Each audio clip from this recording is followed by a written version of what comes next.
This Bible study technique changed how I study the Bible forever. And it's going to help you have deeper understanding too. It's called biblical meditation, asking questions. Where in Matthew 9:10, Jesus just told Matthew, a tax collector, "Follow me, buddy." And he did it. He obeyed his word. Where else in Matthew's gospel thus far have I seen someone obey the words of Jesus?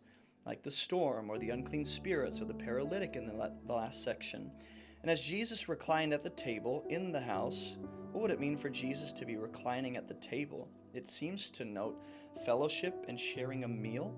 Whose house is he in? How did we get here? Do the other gospels maybe fill in the details? Behold, many tax collectors and sinners came and were reclining with Jesus and his disciples. Now, what would this have done to the reputation of Jesus and his disciples?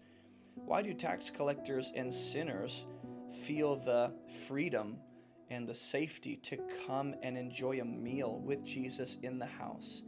Right? What would that have provoked in the self-righteous? Questions that I have. And when the Pharisees saw this, why do I care what the Pharisees think? Who are the Pharisees? What do they do? What's their role in society and Jewish culture? They said to his disciples, "Why does your teacher eat with tax collectors and sinners?" Now, why don't the Pharisees go straight to Jesus? Why do they ask his disciples? We're going to see that the disciples don't really know the answer to that. But either way, why does your teacher eat with? Why is this a problem in their minds to just have a meal with tax collectors and sinners? What would it mean in that culture to share a meal with people who are aggressively opposed to God and his laws, at least in their way of life? When he heard it, Jesus, he said, "Those who are well have no need of a physician."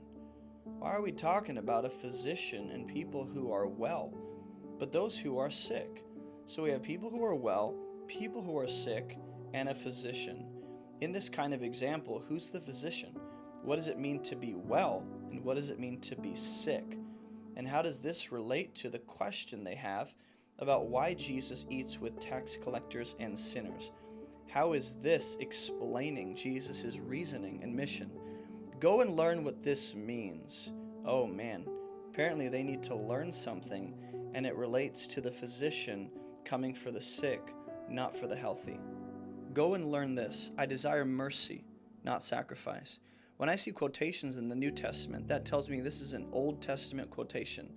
So where does this come from? What's the original context?